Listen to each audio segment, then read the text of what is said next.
The Aether Strikers are a fast, hard-hitting pair of melee weapons which attach to Slayer's arms and act as an extension of their body. Brought back to Ramsgate by Cat as a gift from the Adamant Fists, the Strikers are perhaps the most technically complex weapon yet wielded by Slayers. But in the right hands they can deal out blisteringly fast combos, unleash devastating bursts of damage, and send behemoths crunching and crashing to the ground with a single punch. Moveset. To truly master the way of the fist, we'll need to understand how to focus energies using mantras, and then employ those mantras to utilise our most powerful techniques. But first we must understand the basic tools that underpin all striker combat, our combos. The Aether Strikers' primary forms of attack are light and heavy punches, which may be strung together into different combos. In particular, there are 3 combos of note which we will want to make use of. The first combo, Focused Assault, is performed by pressing the light attack button 3 times in succession. It's a fast, short-range series of punches, and that speed makes it the quickest way to start charging mantras, which we'll discuss shortly. Our second combo, Spirit Barrage, is performed by pressing light, heavy, heavy. It's a rapid flurry of fists, which ends with a heavier final blow and moves us forward a decent distance, making it a great way to quickly close in on enemies after a knockdown whilst also inflicting a sizable burst of damage. The third combo, Mighty Squall, is performed by pressing the heavy attack button 3 times in succession. It's a slow but strong chain of fierce blows ending in a big uppercut that can move us a good distance forward while also dealing hefty damage with every impact. As with most weapons in Dauntless, we can turn somewhat while executing each of the 3 combos, and we also have a little leeway to delay our button input slightly and slow the combo down if we're waiting for a behemoth to move into range. One other very important note is that attacking immediately after a dodge roll will replace our first attack in each combo with a lunging strike. This makes it significantly easier to close the gap on our target, and is especially useful for trying to land the otherwise short-ranged Focused Assault Light combo. Mantras. Now that we've remembered some of the basics of CQC, it's time to discuss mantras. For this, we'll want to take a look at the meters up in the top left of the screen, underneath our health and stamina bars. Firstly, we have the 3 rectangles labelled 1, 2 and 3. These represent the 3 mantras generated by the light, medium and heavy combos respectively. Landing the final hit of a combo on the behemoth will generate the corresponding mantra and light up its indicator. Our light attack, Focused Assault, generates the Focus mantra, number 1. Our medium attack, Spirit Barrage, generates the Spirit mantra, number 2. And our heavy attack, Mighty Squall, generates the Might mantra, number 3. For simplicity's sake, I like to refer to these as simply 1, 2 and 3. Note that importantly, each mantra is tied to a specific combo. Performing the same combo again while its mantra is already active will not generate a different one, although it will refresh that mantra's duration. Underneath those 3 rectangles is a meter which fills whenever a mantra is activated and then drains gradually over time. If this meter empties completely, our active mantras will be lost and we'll have to start building them up again, so we'll need to find ways to spend our mantras or refill the meter before this happens. The easiest way to refill the meter is to generate a mantra by landing another combo. This will instantly refresh the timer on all of our active mantras. Our second option is to utilise Surge.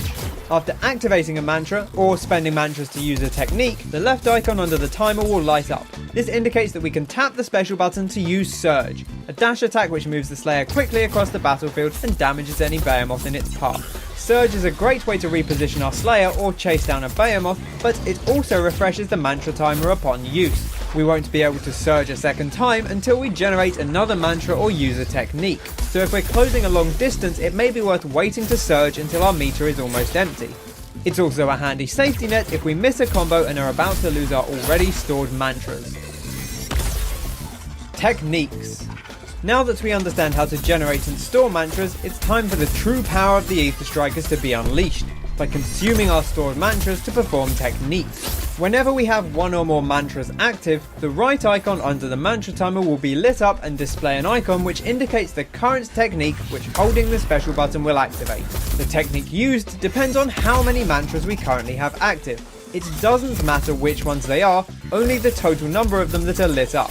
If only one mantra is active, we will perform Tempest Form upon holding down the special button. Tempest Form is a buff which boosts the Slayer's attack damage for a while. This is indicated by their Aether Strikers glowing and by a buff icon displaying a figure surrounded by energy spikes.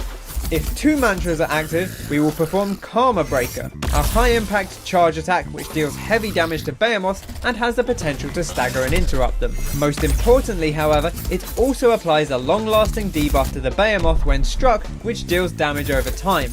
This is indicated by swirls of energy appearing around the creature, as well as by a buff icon displaying 2 arrows in a circle. Note that Karma Breaker targets in the direction our Slayer is currently facing, not in the direction our camera is pointing, so be careful where you aim it. Finally, when all 3 of our mantras are active at once, we can unleash our ultimate attack. There are actually multiple options for what this can be, but by default we will use Adamant's Bolt, a focused beam of energy that charges for a brief period before blasting whatever part of the behemoth we are aiming at with a bolt of energy. This can hit even at long range if our aim is true. Adamant's Bolt deals incredible damage as standard, but its damage is increased for each of the other 2 techniques which are currently active. If both Tempest Form and Karma Breaker are in effect, Adamant's Bolt will deal double its base damage, making it a devastating tool for bringing down behemoths. Upon reaching Striker Mastery level 8, we unlock the ability to switch out Adamant's Bolt for Titan's Crash, a similarly destructive area of effect blast that deals huge damage in a wide area directly in front of the Slayer. Whereas Adamant's Bolt rewards precision with a focused single target blast, Titan's Crash allows Slayers to deal massive damage to the entire behemoth quickly and efficiently. Note that much like Adamant's Bolt, the damage dealt by Titan's Crash can be up to doubled if both Tempest Form and Karma Breaker are currently in effect when it is used. Hunting with the Aether Strikers. Now that we fully comprehend the tools at our disposal, let's take the Aether Strikers out into the field and see how they function in practice and how we might go about utilising our combos, mantras and techniques to quickly pick apart enemy behemoths. Our main goal in any fight is going to be unleashing our ultimate attack on the behemoth, but in order to maximise our damage output, we'll want to do so while both Tempest Form and Karma Breaker are active. It's also simply worth having both of those techniques active as often as possible anyway. Tempest Form increases our damage output regardless of what we're doing, and the damage over time dealt by Karma Breaker should not be underestimated. If we're up against a behemoth that is darting around quickly like an Embermane or a Rift Stalker, then our light, focused assault will quickly get us a single charge of Mantra 1, which we can consume to activate Tempest Form and buff our damage. If our target is slower to get going, we might want to utilise Spirit Barrage or even Mighty Squall to deal a bit more damage and stagger with our opening salvo, but it's worth getting Tempest Form active as quickly as possible. Targeting the head and legs early on is always a good idea, as the Aether Strikers deal great stagger damage regardless of which attack we are using. Remember that after generating a mantra or utilising any technique, we have access to 1 use of Surge, which can be handy for quick damage and repositioning, even if we don't need it to refresh our mantra timer. Once Tempest Form is active, our next goal is Karma Breaker. Again, we can pick from our combo list as appropriate to the situation. We need to light up 2 mantras, so we'll have to land at least one of the heavier attacks. We should ideally aim to use these when we have a bigger opening, such as after dodging through a big attack. If we need to close down a gap quickly, remember that attacking out of a roll gives us a big lunge forward. Be careful when activating Karma Breaker. We need to land it on our target for it to work, and the slow charge up time means there's a chance the creature might move away, so look for a slight pause as they recover from an attack, or do it while they're staggered. If we're feeling bold, however, Karma Breaker can also be a great way to inflict a stagger on a dizzy monster, or even interrupt them during an unstable attack with the right timing.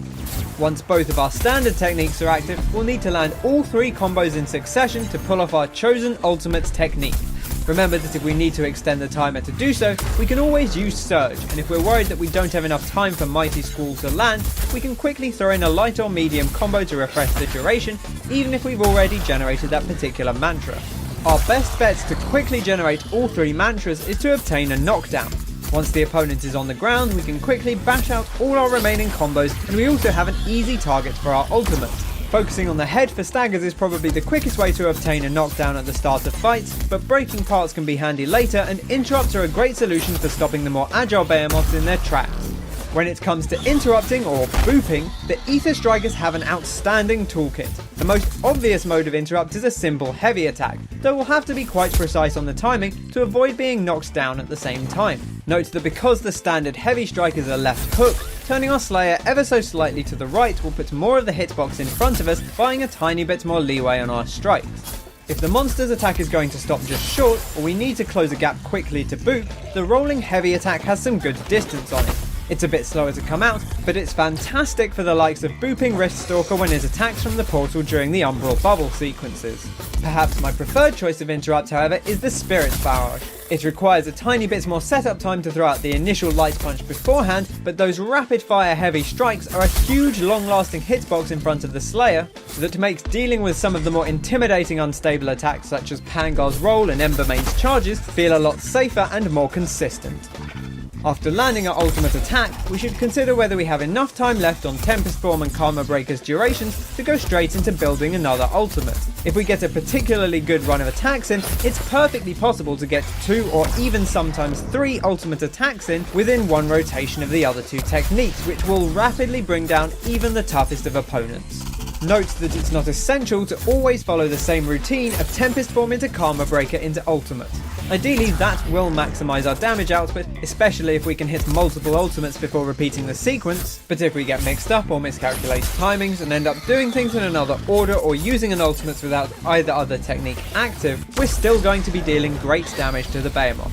Definitely don't throw an ultimate away just because it's not the perfect situation for it.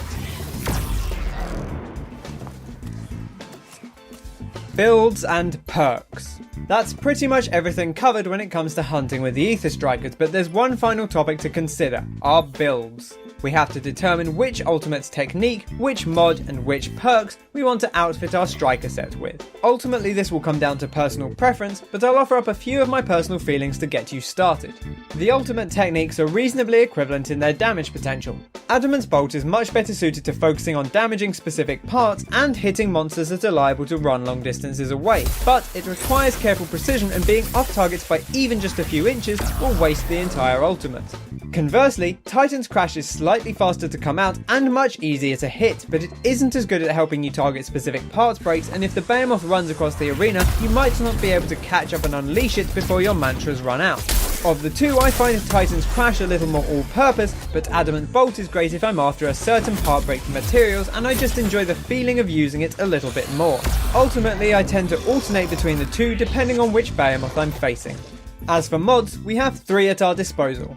Cyclonic Strike Plate unlocks at Striker Mastery level 6 and gives Tempest Form 10 seconds more duration with a 15% damage boost during its final 10 seconds. This is my personal pick. It allows a little more time to build up to the ultimate, makes it slightly more likely that we can get multiple ultimates off in a single rotation, and furthermore our final ultimate will very often fall into that final 10-second range and get an extra bump of damage. If you prefer to stick to just one ultimate per rotation, however, it might not end up being as useful. Echo Brace Driver unlocks at Striker Mastery level 10 and increases Karma Breaker's damage over time effect by 5% for every critical strike landed while the debuff is active. This requires running the Cunning or Discipline perks to enable the chance for critical strikes, but it shouldn't be underestimated. Karma Breaker's damage over time is already stronger than you might think, and this mod only further increases that. Finally, if you're a big fan of Surge, you'll get Inertial Fist Guard at Striker Mastery level 16, which increases the damage Surge deals by 25% and applies a 5% move speed bonus after surging for 8 seconds, which can stack up to 3 times. If you like being super mobile and active, using Surge between most of your combos and techniques, this can work very well as a way to zip around the behemoth even faster, dealing out rapid fire damage. When it comes to perks, I tend to favour attack speed buffs for the Aether Strikers to ensure we can land our combos as quickly as possible. Personally, I'm a long-time fan of Iceborne for just about any build, as it's a great safety perk which can also allow us to bump up our damage and attack speed at the same time by utilising Rage and Wild Frenzy. As we'll often be in the thick of things, 3 or more points in evasion will allow us a much more reliable safety net for dodging through attacks and can link nicely into Evasive Fury, which synergizes well as it will boost our attack speed after dodging a big hit to allow us to capitalize during the behemoth's recovery time. Other handy perks include Molten and Conduit for their frequent attack speed boosts, and Etheric Frenzy, which will help rapidly build Lantern Charge if we're running Conduit or otherwise want to use our Lantern hold ability frequently. Knockout King can amplify the already impressive stagger capabilities of the Strikers, whilst Overpower will allow us to pummel behemoths even harder when they do go down. If we want to utilise the Echo Brace Drivers, then of course the Cunning and Discipline skills will tie in nicely, and the latter fits perfectly into an Iceborne build as well. Of course, the most important thing is just to pick skills that fit your personal playstyle. And with that, we've covered everything there is to know about the Aether Strikers. Get out there and get to pummeling behemoths. The Strikers are one of the most satisfying and potent weapons to come to Dauntless yet, and once you've mastered the way of the fist, you won't want to put them down. I hope this video is helpful. If it was, I'd really appreciate if you left me a like or drop me a comment down below letting me know what you thought of it. Feel free to share any further advice you think I missed, or let people know what your preferred Aether Strikers build is in the comments down below as well. This is my first Dauntless video, so if you'd like to see more then let me know here or on Twitter and I'll see what I can do. Thanks for watching, I've been Ken, and I'll catch you on the next one. Cheers!